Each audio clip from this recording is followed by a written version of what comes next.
After 9 grueling months of hard work and competition, the stage is set. Sounders in Toronto in the 2019 MLS Cup final.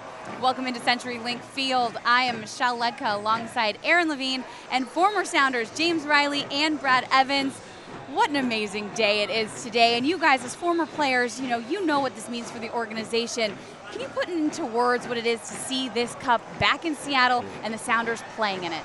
9 months? It's more like 10, 11 months for these guys. It starts in early January, and you know that as well, right? So it's a long season, but to see it culminate here in Seattle, it couldn't be a better setting. Yeah, I mean, the opportunity to win a championship in front of your home fans, especially in a place like Seattle, is literally once in a lifetime. Fortunately for Brad and I, we had an opportunity to do it with Open Cup, but the MLS Cup is the ultimate crown, and to be able to do it at home is absolutely brilliant. Yeah, an expected crowd of 70,000 or more fans today.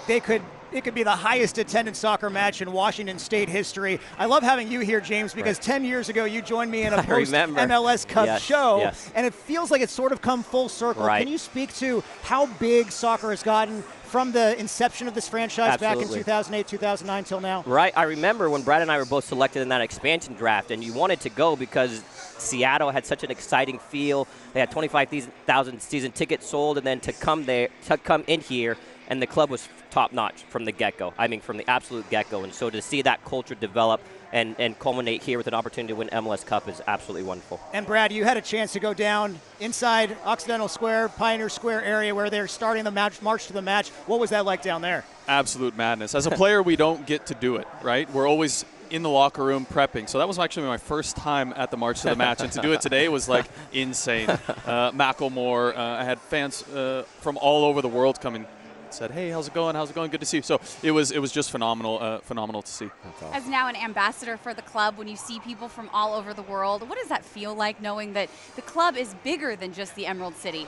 It's incredibly special, and you see it. It's a full crowd. You know, we talked about it before. The stadium's been filled before against good teams, but to have an MLS Cup, there's nothing like it. Right. And Brad alluded to it. It's way longer than just 9 months of competition and preparation. I mean, this has been in the making for a long time, but the Sounders have definitely had a great road to getting to this Cup final today. Let's take a look back at what the season entailed. Here we are again. Welcome. These are the expectations of the club. These are your own expectations. Let's see how high we can get. Let's get going right here. Build on it, compete for trophies. It starts with the win today. Let's go. Win on 3. 1, 2, 3. Inside to Morris. He's onside. Back post. In the back of the net. Here's Morris. Morris. Oh, back of the net. What gave me the motivation last year to keep working hard during the tough times was for this moment to come back. The journey is just started. Every result, every point, whether it's home or away, has to be earned. It's gonna fall over.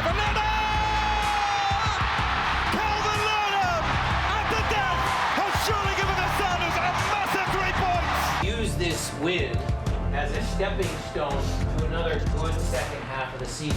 We need to keep points home, away. I like to play big games. I like when there is rivalry. I like to give our fans everything that we can give. We're the Seattle freaking Sounders. Look, some of you guys might count us out. We are going to go down swinging. We're going to fight every game. There's Rui Diaz, and it's 2-0 Sounders. Brian Schmetzer coming into this one knowing that his team's backs were against the wall. They will hope that this is confirmation that the corner has been turned.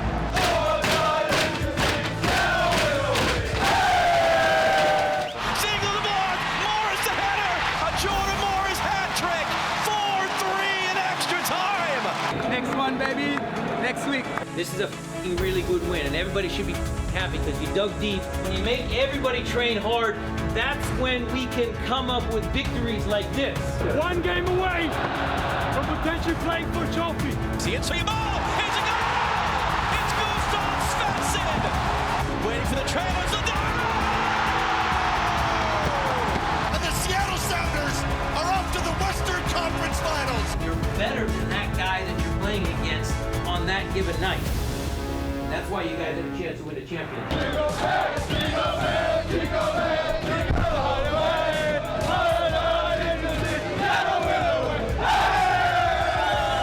The building's sold out. The building is completely sold out. Great feeling to have our fans be able to watch an MLS Cup final here in Seattle. The final week of training. It's the final game. I mean, this is it.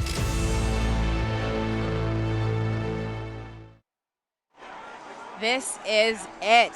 So many amazing moments, so many amazing matches, players, games, I mean, all of it that goes into it. But if you had to pick just one thing that sticks out to you of why this team is where they are today, James, what would it be?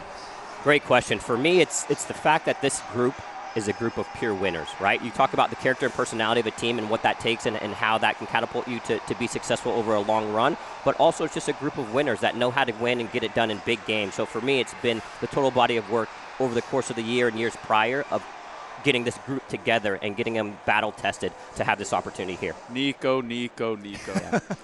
3 of the past 4 years, he's gotten this team to a final. He's the captain.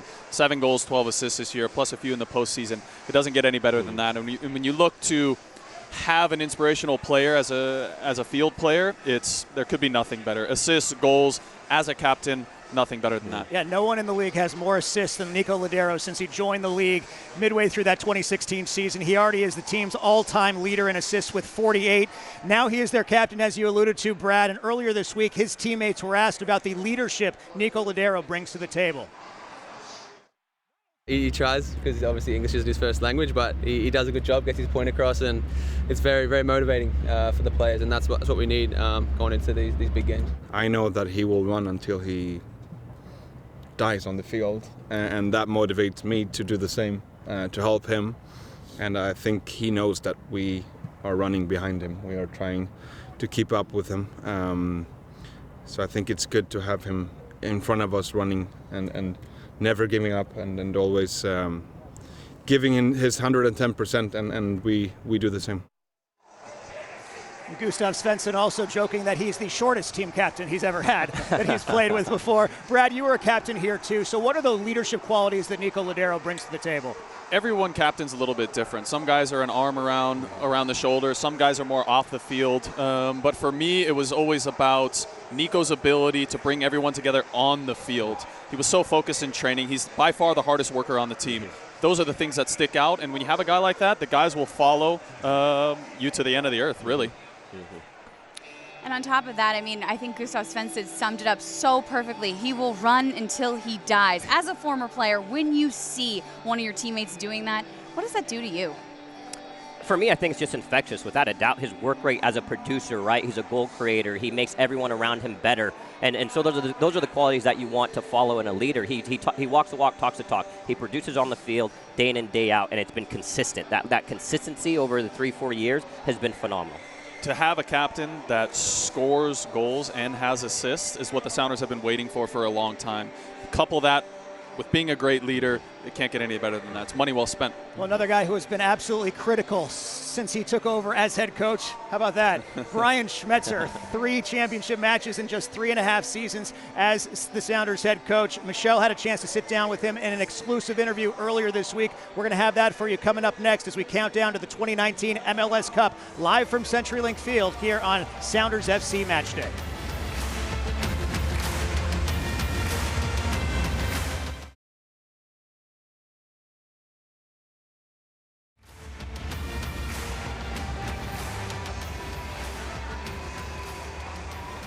We are back here live at CenturyLink Field as we count down to the start of the 2019 MLS Cup. You know, he is by far one of the best stories when it comes to the Sounders. Seattle bred, Seattle born. Brian Schmetzer now coaching the Sounders to the 3rd MLS Cup in his last 3.5 seasons as Sounders head coach. And earlier this week, he caught up with our Michelle Ludtka.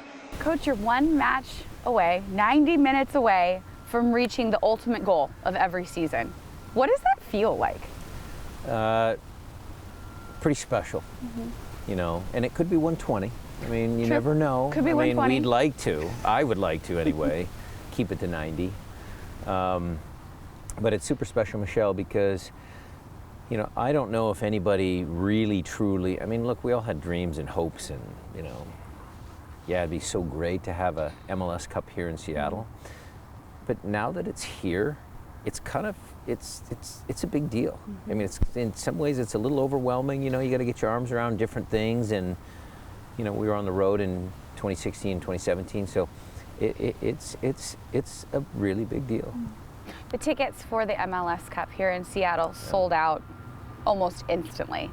Knowing you and knowing how much you appreciate the fans and whatnot, I'm sure that didn't surprise you one bit. No, I wasn't surprised. I mean, look, there was some, after we had won in LA, there was some talk, oh, what are we going to do to promote the game? I was like going, you're not going to have to do a thing. People are going to come. People are going to be chomping at the bit as soon as, whenever tickets are available. People are going to buy the tickets. I was totally ready for, crashing of SeatGeek or whatever and all that sort of stuff that goes along with an event of this magnitude. I had faith in our fans. One of the main storylines as we get ready for the MLS Cup Championship is it's a rematch with you in Toronto. It's a rematch. It's a rematch. It's the third game in this huge series since, by chance, you guys are playing them again for the third time in the Cup final. Do you look at it as a rematch? Yeah. I mean, look, you have to give Greg a lot of credit. I mean, there's another coach out in MLS that's gone to 3 finals in 4 years, and it's Greg Vanney, and he's done a tremendous job. So, a lot of hype around here locally about me. There should be a lot of hype about Greg. He's accomplished the same things, and I think the rivalry is strong. I mean, look, it's not Seattle-Portland. That's just the way our league is set up. But if you had to choose a rival for us to play a home MLS Cup match, why not Toronto? Why not? Come match time, when it's over 70,000 people packed into CenturyLink Field, the city will be lit up in green and blue and everybody rooting you guys on. Will you be able to take a moment to kind of soak that in? And if so, how do you balance that, soaking it in and then getting to business? My walkout with Tommy Dutra and my cup of coffee is when I soak it all in. And then we go to work. And besides winning, my favorite moment of the match is seeing Brian Schmetzer walk out and the look on his face, the appreciation for the city, the stadium, the fans. It's amazing. We'll have more to come from our exclusive sit down with Brian Schmetzer later in the show. But guys, I want to ask you, Brad, you played with him as an assistant coach and a head coach. James, you as an assistant coach. What is it like to play for Brian Schmetzer? It's amazing. He's a true player's coach. You saw it there. He's relaxed with every question. He's ingrained in the community. You couldn't ask for anything more. In the beginning, I think he kind of had to find his way a little bit. There weren't a lot of articles online, and he's one to read papers, watch TV, read articles on MLS soccer. And now I think it's time for him to make a claim as one of the better coaches over the last decade. Proof is in the pudding. It's with championships. So they win today, then he's obviously ingrained in Seattle folklore. And certainly, Brad said it. He's a player's coach. He's a guy that you want to play for. And for me, when he was an assistant coach, he never let me get too comfortable. Whether you had a good training session or a good game, he always says, how can we refine it? How can we get better? So he's always trying to get and optimize your ability to that last drop, which I think is fantastic. And he's able to communicate with his players. You want a coach that's able to communicate with his players and get the best from them on day in and day out basis. Does he get a lack of respect nationally, do you think? Yes, absolutely. But you saw it in the interview with LAFC after the game. He had a little bit of fire there. Yeah. I think a lot of talk was about Bob and his ability to make that amazing team, but then Schmetz goes in there tactically perfect. The best game I've seen the Sounders play probably ever. And then he's like, okay, credit needs to be due here for me. And it's good to see. I like that fieriness, and the players will definitely feed off that as well. And I think it's great that he slipped in under the radar, right? He was able to come in and just put together a fantastic body of work. Nobody really knows about him, and now with the game here, everyone knows the rich history. Like you said, he's been bred and born here. That rich history.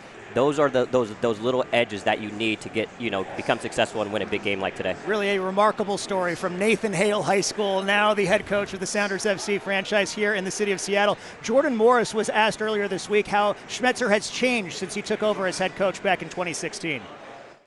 To be honest, he hasn't changed that much. What I appreciate about Schmetz is he came in and was always a player's coach, someone that wanted to do was best for the players. We appreciate that. I think he hasn't changed even with the success. He's kept to being the same coach, and I think obviously something's been working. So no, we're lucky to have him.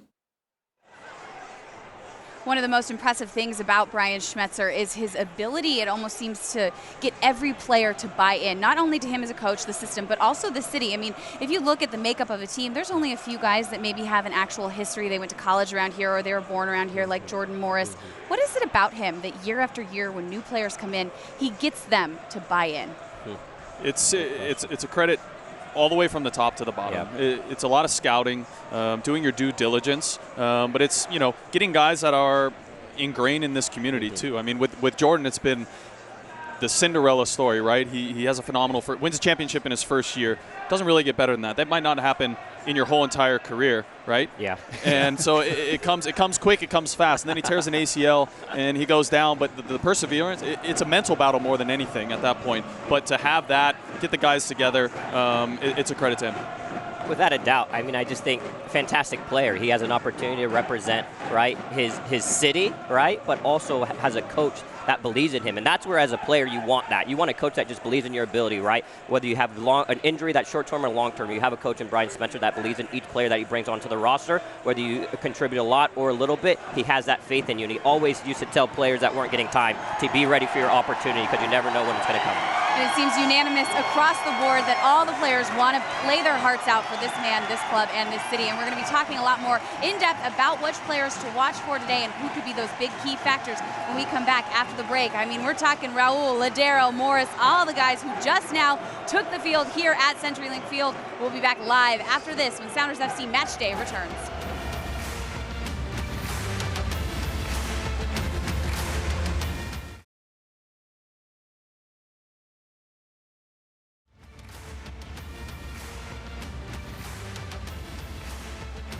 He's having the most fun of his career, I think, and large part has to do with switching from right to left wing. I think once he got back from Gold Cup, he was a bit sharper. He seems a bit fitter, stronger in every single category. And what a story Jordan Morris has been so far this season, named Major League Soccer's Comeback Player of the Year, as we welcome you back to Sounders FC Matchday. Guys, what has been the difference for Jordan this season? You're seeing the evolution of a superstar and a local hero, and it's something incredible to watch. You know, he comes into the team as a quiet kid, stakes his claim as really a number 9, right. A guy who liked to combine and use his speed. But now you're seeing the brains behind Jordan really come into effect, and they put him out wide, and he's figured it out. He's used his speed. But that's a credit to Raul, playing as a true number 9 and drawing two defenders with him so that Jordan can free up himself to go one-on-one. Certainly. I mean, he's just been so much more efficient as a player, right? That just comes with maturity. You come in with great accolades and being a fantastic college player, and then obviously getting calls up to the national team, but you still need some maturity. You still need to get games and be battle-tested, and for me, this year is the maturation of that. His efficiency, going to goal and being goal dangerous has been absolutely superb. And for handling all of that, on top of it all, in his hometown, the pressure of the media, people questioning sometimes, should he have stayed in Major League Soccer? Should he have tried to go overseas? And then this big injury happens, 2 in a row. He's had such a road to recovery, and I'll ask your thoughts on this in a moment, guys, of that takes a toll on a player, no matter how big or small an injury could be. And thanks to the Sounders FC, we look back on Jordan's road to recovery and what got him here today. The wait is over. The stadium is packed and we are moments away from kick. Really, story 1, 2, and 3 starts with Jordan Morris back from his devastating ACL injury. Missing him all of last season, he comes in and gives this side something they don't have, that his pace alone unlocked defenses simply because of his ability to run. It almost felt like I was a new player coming onto the field because it had been so long. So, for being out for so long, I think it's natural. People kind of forget how you play, and you're out of sight, you're kind of out of mind a little bit. And to be able to go out there and have a good first impression again was nice. In my head, obviously, you have those dreams when you're rehabbing to come back and have a good game and being back out on the field, because that's what I miss the most. Here's Ladero once again, inside to Morris. He's onside, back post, in the back of the net. It might have been deflected, but Morris will claim it. A year after his ACL injury, he's on the pitch and everybody's celebrating. Jordan Morris, 2-1 Seattle in the 33rd. The counter is on. Victor Rodriguez on the left-hand side. He's got Morris wide open. Here's Morris. Morris! Back of the net! A perfectly placed ball from Victor Rodriguez. The Seattle Sounders are quickly up 3-1 in the 43rd. And it's an absolute fantastic finish. How excited is Jordan Morris? 2 goals in the last 10 minutes. So the rest of the guys are out doing some work. I'll make this brief. Welcome back, but the journey is just started. You had a good performance, but there's always things that you can do better. So we'll watch the film as normal, and we'll get you maybe next time to get another couple goals.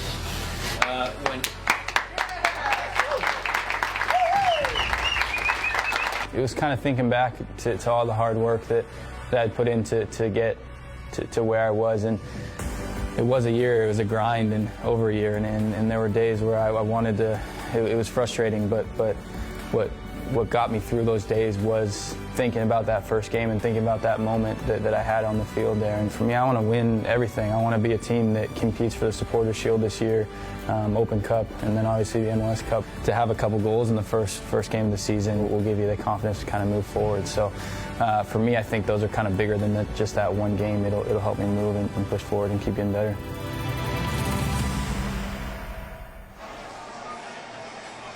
Jordan Morris obviously getting that opportunity today to win the MLS Cup in his hometown, playing for his hometown team. We alluded to it a little bit before the video there, guys, of how difficult injuries are. And I don't think us as non-athletes can really attest to that in any way, big or small. What does that put you through, James, when you go through something that sets you back like that? Certainly. I mean, the mental fortitude that you need even when you're healthy to get in through games and weeks is such a difficult task. You have to really be balanced and try that and be proactive. And then to go through a significant injury like that, I mean, his mental fortitude to go through the injury and then come back as a player he is awesome. But also, again, it comes down to that belief factor. The club signed him to a new multi-year deal as he was injured. That's the belief straight down from the club, saying, we believe in your ability. We just concentrate on getting healthy. Come back as a player you were, and we'll be fine. Then you see Smetzer again optimizing. Jordan had 2 goals that day. Smetzer's still there. We're going to watch the tape. We're going to optimize it and get the best out of you, and it's a journey, not a sprint. So that one is huge. It's a belief you have. And also, he's sitting next to Ladero, right? You're going to be able to sit next to your captain on a day-in and day-in basis. That's going to rub in on you. And Nico's telling him where he should go, where he shouldn't, how he can get here and there. So it's great. Vindication. It's all about vindication. But how many times has he heard from a national team coach, Twitter, social media, that he should be playing in Europe? He's a man. At 22, 23, he made the decision to stay here. And if he stays here for his whole career, he will go on the Mount Rushmore of Seattle sports, I think. And that's how big of an impact he has on the community and the team. Brad, you played with him his first 2 seasons in the league. Yes, one of those was injured, but how have you seen him change as a player and as a man now going through those 2 injuries and now, 3 years later? Look, I played with him with the national team too, and I think that's where the biggest evolution came along. I mean, club soccer is one thing. It's kind of a little bit slow at times, right? But then you jump into a national team situation, and it's 100 miles an hour all the time. Yeah. And he had to find a way to stake his claim there, and I think that was a big part of it too. Shutting out the distractions was a big deal too, and for him to deal with that and an ACL is absolutely incredible. Now, we talked about, and you saw Jordan Morris warming up with the rest of his team on the field. We also talked about Nico Ladero's success that he's had with his team the last couple of years in Seattle. But then there's Raul Ruidiaz, who we haven't talked about too much right now. And honestly, if you take a look at the huge impact that he has had on this team, his stats so far this season, 11 goals in the regular season, 3 goals in the postseason. In fact, he has 27 goals and 7 assists in 41 total games with the Sounders. He's getting it done when it counts the most as well during the playoffs. Why do you think he's been so effective in Seattle? His efficiency all year has been splendid. Like, he doesn't need a lot of touches to be involved in a game. It's those quick. When it's an opportunity to be goal dangerous and score a goal, it's quick, it's efficient, and you saw it against LAFC. I mean, the way he finishes, knowing he's going to take a hit on both of those goals is fantastic. So for me, it's his efficiency, and he's just goal dangerous all the time. This team's been blessed with Freddie Montero, Eddie Johnson, Clint, Oba, and now we have Raul. It's really ridiculous, actually. So the team has been blessed with strikers like this. He scores in multiple ways, too. That's the most important thing. He's not just an aerial threat. He's not just inside the box. He can score from anywhere, and that will come into play today. It works a little back with Morris also because he's been shifted to the wing instead of all the way up front. How has that change taken place this season so effectively? Well, I think they play well off of each other. I think the most important thing is Raul's being able to drag those 2 center backs out of position. It really opens up more room for Jordan. Jordan's big thing is speed, right? Speed and power. If he can just get the left back and the right back isolated, it's game over. Totally.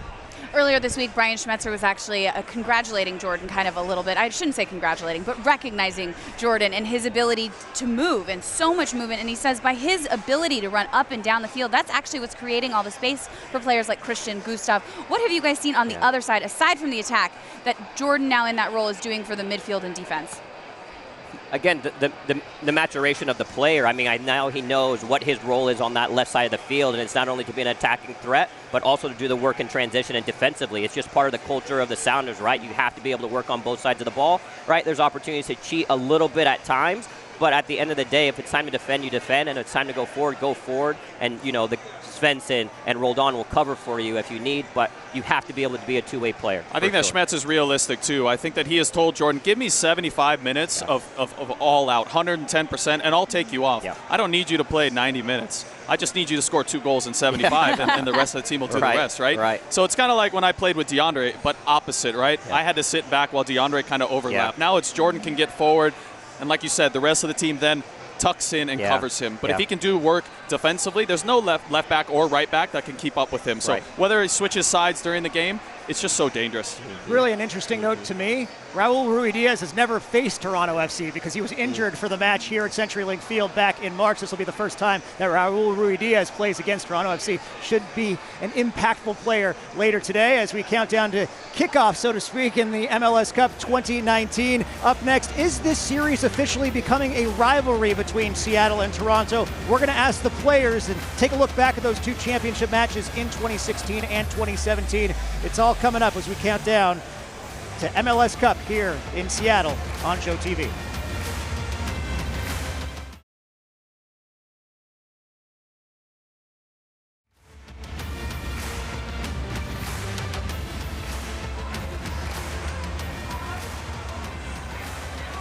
We are just 30 minutes away from the biggest soccer match in Washington State history. The Sounders gearing up right now, getting their warm-ups in, getting ready to take on Toronto FC in their 3rd MLS Cup final in the last 4 years. And this isn't big just for the Sounders, but for the fans and the city as well. For me personally, it would be a dream come true to win an MLS Cup in kind of my hometown, and obviously we got one before, and it was super special. But to win one here in front of our fans, they deserve it, and this city deserves it. So yeah, we're looking forward to it. These opportunities don't come along every year. I wish they would, but they don't. So there'll be pressure on both sides, but for us playing at home, it's in front of our fans that have been a huge part of this organization, of this success. I'm really excited for them. And here's what I love about today's situation. There will be more fans in the stadium today than there were in 2016 and 2017 in Toronto combined at BMO Stadium, if you combine those two audiences. Awesome. So do you think that there is a budding rivalry between these two clubs? It's a championship rivalry, yeah. It doesn't have that deep-rooted Northwest rivalry, but it is. It's a 2 clubs that have been so good over the past 4 or 5 years. Just so good. And it's fun to watch. But like you said, twice as many fans. I like our odds today. Yeah. I mean, without a doubt, I mean, the culture that both teams have created, it's not a surprise that 3 out of the 4 years they've been here. I mean, from top down, Toronto's been fantastic, and Seattle the same way. And so to have them both here now in Seattle after the 2 previous matches being in Toronto, and that stat that you just mentioned is phenomenal. So I'm looking forward to a fantastic match today. Here's another stat that bodes well. Seattle 10-4-2 all-time against Toronto FC. Here's what the players had to say about whether they thought it was a budding rivalry between the 2 clubs. It's kind of crazy that throughout the last 4 years we're playing against each other, and I think it's just a testament to both teams and the organizations and the cities and obviously the players on the field and the coaching staff. But it's pretty cool. Both cities are so passionate and both deserve it, and we're excited to be hosting this one. I don't feel like there's a true rivalry here. I think there's 2 teams that mutually respect each other and have the same attitude and intensity and mentality to win trophies. So it's really cool to see Toronto here again, and it's the best team wins, and I don't think there's a true rivalry.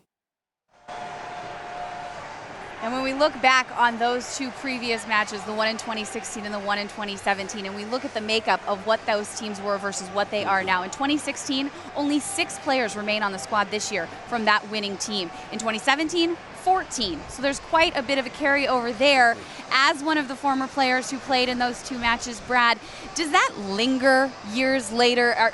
Do you think there's still an edge and a bitterness that they didn't get it done in 2017? Of course. The whole goal with soccer is to have continuity as best you can. And guys get older. They have to retire, right? And they carry on. They want to get new contracts to go to other teams. But the more of the spine of a team that you can keep together, the better your team is for the future. And you've seen it with Toronto, too. It's the same thing from 2016. It's the spine, and that's what carries you to the next level.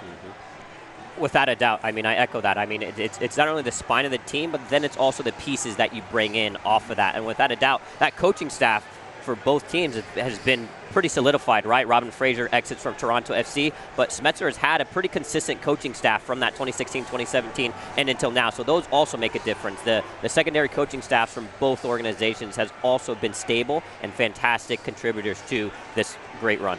Brian Schmetzer very vocal this week of that they weren't doing anything special in the preparations for this game, just really trying to take it the same way they would with any other MLS, or not, I should say MLS Cup game, any MLS regular season game. In fact, yesterday after practice, I was out here, they were having fun. They were doing 5v2, their normal routine the day before a game. Players lingering from that 2017. James, do you think as a player, do you realize you're playing in the MLS Cup, or can you really focus that, okay, this is just another match? Great question. I mean, without a doubt, I mean, I'm even getting the goosebumps and butterflies that I used to get, and I'm not playing, right? But that was consistent throughout my career. But then for a final, it's tenfold. Then the nerves settle down. So that you want to have a quick, fast start in that first 10 to 15 minutes, win a tackle, connect some passes, and then the game will certainly settle down. Not settle down as far as the pace. For me, the pace of the game is going to be fluid and fast, up-tempo the entire game, but your nerves just settle down. You're able to be calm in the chaos, and you just start to get into rhythm. Quick answer from both you guys. How long does it take you guys to settle down in a match like this? How many minutes? Couple minutes. Couple minutes. First long ball, first 3. tackle. Yeah, that's it. Okay, that's a good thing. And by the way, it's interesting. The Sounders have Stephen Fry in goal. He's been their goalie for all 3 MLS Cups. Toronto has had a different goalkeeper in each one of these MLS Cups. Of course, Quentin Westenberg getting the start later today for Toronto FC. Coming up next, it's more from head coach Brian Schmetzer in his exclusive one-on-one interview with Michelle Ludtka, specifically talking about their opponent later today. That's coming up next, live from CenturyLink Field.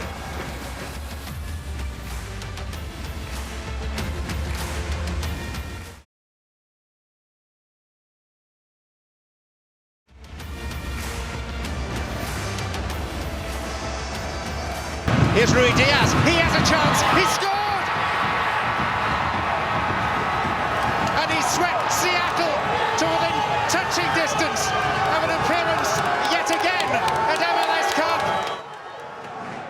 And what an upset that was. The Sounders taking down an LAFC team that had the best regular season in Major League Soccer history. But this Sounders team believes, so does their head coach Brian Schmetzer. And here's more of Michelle Ludtka's interview with Coach Schmetzer earlier this week.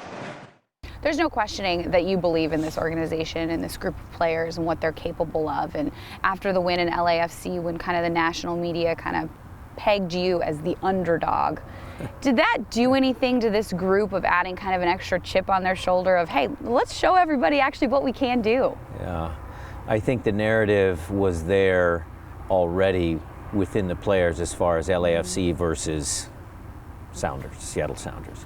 The narrative about myself and my coaching, you know, we can push that aside a little bit because I got a lot of help. But the players felt, and in the atmosphere in the locker room prior to that LAFC game was some of the most intense stuff that I'd ever seen. I mean, everybody was laser focused, dialed in, and I think, Michelle, there was some of that. Yeah, LAFC was the best team all year. You know, I had said in another interview that, you know, what Bob accomplished in what LAFC and Atlanta the year before, it's driving the level of our sport higher and higher, not just in the coaching ranks, but also on the field of play. And so my guys were ready to take on LAFC, and it was a challenge. And they were up for the fight, and they proved that they could do it. Do you think that will linger at all into the actual Cup championship against Toronto, a team that you've seen already this season? Or do you think it's a reset period and they'll find a different way to find that motivation and that spark? I think any player would tell you, any pro soccer player, any guy that plays in a World Series or NBA Finals or something, this is the game. I mean, it's Game 7. It's a one-game play. I mean, it's a Super Bowl. My job as a motivator for that group of guys, I don't have to do much. They're ready. Against LAFC, you guys switched stuff up. You asked different things of your players, playing in a different style of play that might not have been what the players specifically would have wanted to do for them individually, but it was really what was best overall for the group, and you found that result that you wanted. What does that say about this team's commitment to each other as a whole and really that big goal of winning this championship? I'm so glad you asked that, because, you know, the specific little tweaks within our overall game plan, some guys did have to sacrifice little bits of their game to help out against Carlos Vela, against their attacking movements, how they play, why they play the way they do, and certainly they were at home with a ton of confidence.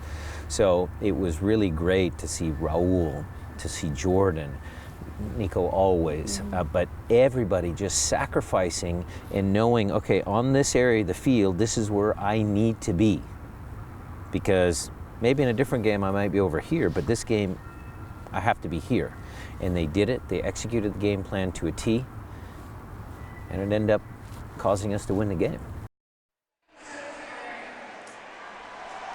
What do you guys think about that? Do you think the way they played in LAFC and being able to switch it up tactically, coming up with that big win, will that carry over till today, Brad? Absolutely. I mean, it has to. You have no choice. You have a final at home. It has to. So I know the guys are dialed in. In that game, Arriaga set the tone, I think, early on with Vela, skating that thin line from foul or not foul. I think from TV we could say they were all fouls, but that's the way this postseason has gone, right? And then Nico on the other side of the ball doing his work. Those were game changers. It looked like a swarm of bees every time anybody from LAFC tried to bring the ball inside. So in saying that, perfect tactically. Let's see if it carries over today. Certainly, and I feel that that's what's defined Seattle over the 10 or 11 years, is an ability as a cohesive unit to hunt the ball as a pack, right? Hunt the ball as a pack, defend as a unit, attack as a unit, right? And I love it when guys mix it up a little bit, but you have your crew and your team come over to kind of help settle things down. That means you're really into the game. Without a doubt, it will be a physical tone to this game. We'll set early. The tempo and the pace of this game will be fantastic. And when you talk about MLS Cup, back in 2016, the Sounders were outshot 19-3, didn't get a single shot on target. In 2017, outshot 22-7. Here's what Christian Roldan said earlier this week about how the coaching tactics might change in this go-around. In 2017, I thought Vanny did a great job of altering the way they played, their tactics. They ended up, I think, playing in a 4-4-2 diamond, and we couldn't find too many answers. Schmetzer's side, obviously, he gives us a lot of freedom to play, but you'll see a bit of that in this game. Obviously, we're going to be on the front foot, be at home in front of our fans, but you'll see a different Seattle than you've seen in the last two finals. So, Brad, do you see it playing out differently today than we saw in 2016 and 17? Absolutely. I mean, the goal here is to score.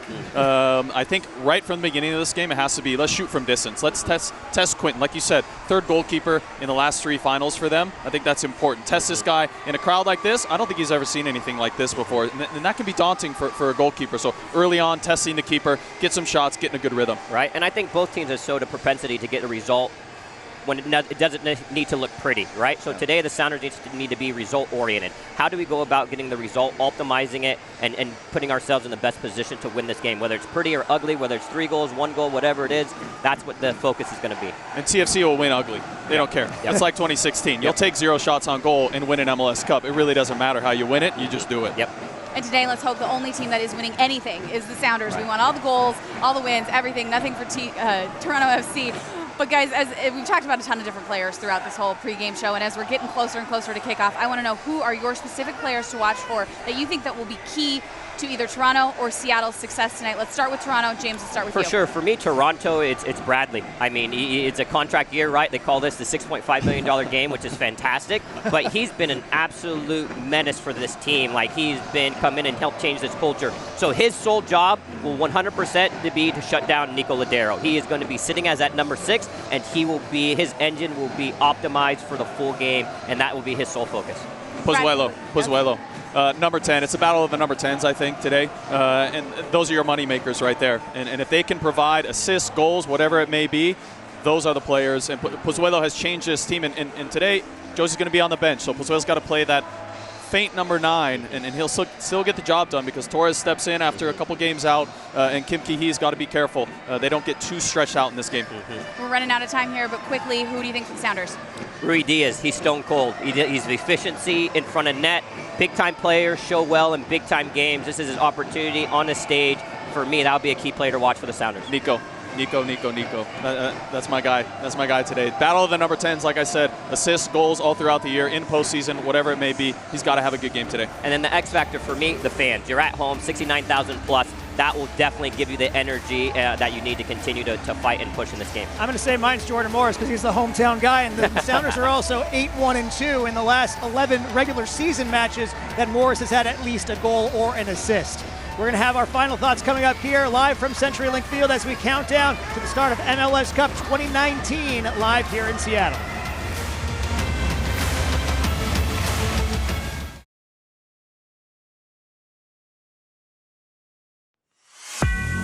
My fair Seattle was good. It's GP. Payton with the steal and puts it down. With good anticipation, Payton with a beauty to catch. Here we go again. You can't write a better script. Seattle and Toronto, round 3. This time in our house. There's no game 7, no second leg. It's one and done, winner take all. And we're built for this. Why? Let me tell you why. Because we got Nico, filthy baller. We got Raul, straight up goal machine. We got Steph, the best in the league. We got guys who strike fear all over the field. And we got Seattle, 70,000 strong, and a city painted rave green. I see a team that's tough, tested, clutch, and we got a chip. When you get a chance, we're ruthless. You're gonna knock us down, we'll knock you out. You're gonna write us off, we'll send you home. Because we're Seattle. We work for what we get. Fight for what we deserve, and we're never backing down. Nobody, nowhere. This is it. November 10th, 2019. You're gonna remember where you were. Now let's go get that cup. Woo! That doesn't get you ready. I'm hyped. I'm hyped. Man, we were ready to go. Okay, final prediction. 2-1, Sounders. He goes 2-1, I go 3-1, Sounders. I'm going 3-0, and each one of those guys, Ladero, Rui Diaz, and Morris, get a goal in this one. I like it. I'm going 3-1 no matter what. Sounders win. Let's go. Love Sounders win. For Brad Evans, James Riley, Aaron Levine, I'm Michelle Ludtka. Thanks so much for joining us for Sounders FC Matchday. We'll be back with post-match reaction starting at 3 o'clock, and hopefully we'll be celebrating a huge Sounders win. Sounders FC, Toronto FC, all going down at CenturyLink Field for your 2019 MLS Cup. Go Sounders!